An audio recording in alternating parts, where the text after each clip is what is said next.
విశాఖ పరవాడ రామ్కి ఫార్మా పరిశ్రమల వల్ల చుట్టుపక్కల గ్రామాలలో ఉన్న ప్రజలు తీవ్ర అనారోగ్యానికి గురవుతున్నారని గ్రామస్తులు ఆందోళన చేపట్టారు.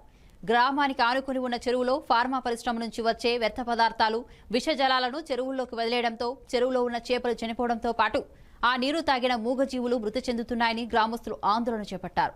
పరిశ్రమల నుంచి వచ్చే విషవాయువుల వలన ప్రజలకు చర్మ వ్యాధులు, కిడ్నీ సమస్యలు వస్తున్నాయని తెలిపారు. కాలుష్య నియంత్రణ మండలి అధికారులు వెంటనే విష వాయువులను వదిలే ఫార్మా పరిశ్రమలపై చర్యలు చేపట్టాలని వారు డిమాండ్ చేశారు. ఈ కార్యక్రమంలో చుక్క రామ్మోహన్ నాయుడు, వైసీపీ జిల్లా ప్రధాన కార్యదర్శి సిరప అప్పలనాయుడు, వైసీపీ మండల president Paila Ramachandra, president Reddy, secretary RR Naidu, జిల్లా జనరల్ సెక్రటరీ సత్యనారాయణ తదితరులు పాల్గొన్నారు. శిబిరం రెండో రోజు కొనసాగుతుంది. రైతులు చాలా ఆందోళనతో ఉన్నారు. ఇంత విపత్కర నష్టం జరిగింది.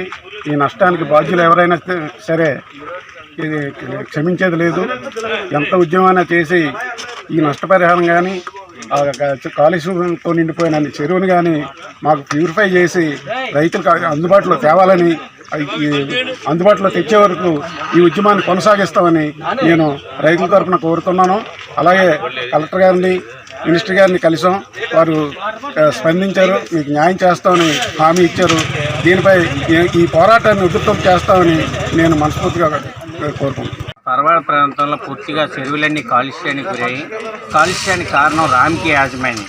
ఇక్కడ ఫార్మా డెవలపర్గా ఉన్నటువంటి రామ్కి యాజమాన్యం సరైనటువంటి పద్ధతుల్లో ట్రీట్మెంట్ చేయకపోవడం, ఆ నీరుని ట్రీట్మెంట్ చేసినటువంటి జలాలని సముద్రంలో వదలాలి. ఈ నిబంధనలు పూర్తిగా గాలికి వదిలేసి ఏదైతే పక్కనే ఉన్నటువంటి చెరువులన్నింటిలోని ఈ నీరుని వదిలేయడం వల్ల మత్స్య సంపద అనేటువంటి నాశనం అయిపోయింది. వ్యవసాయానికి కూడా భూమి నీరు పనికిరాలనేటువంటి పరిస్థితి. ఆ నీటిలో దిగి వ్యవసాయం చేద్దామంటే చర్మ వ్యాధులు, కిడ్నీ అనేకమైన వ్యాధులకి గురవుతున్నటువంటి పరిస్థితి. ప్రజలు పక్కనే ఉన్నటువంటి ప్రజలు, గ్రామాల్లో ఉన్నటువంటి ప్రజలు సైతం మంచినీటికి ముఖమేస్తున్నటువంటి పరిస్థితి. భూగర్భ జలాలు నాశనం అయిపోయాయి.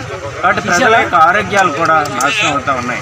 కాబట్టి ప్రజల ఆరోగ్యాలను కాపాడవలసినటువంటి ప్రభుత్వ అధికార యంత్రాంగం సక్రమైనటువంటి చర్యలు తీసుకోకపోవడం వల్ల రామ్కి యాజమాన్యం మీద ఈ రకమైనటువంటి పరిస్థితులు ఏర్పడుతూ ఉన్నాయి. వెంటనే ఈ కాలుష్యానికి గురైనటువంటి చెరువులను శుద్ధి చేయాలా, ప్రజల ఆరోగ్యాలు కాపాడాలా, మత్స్య సంపదకు నష్టానికి కారణమైన యాజమాన్యాన్ని వెంటనే అరెస్ట్ చేయాలా. అలాగే రామ్కి ఈ డెవలపర్ బాధ్యతల నుండి తొలగించి గవర్నమెంటే నిర్వహించాలనేసి ప్రజా సంఘాల తరఫున డిమాండ్ చేస్తాము.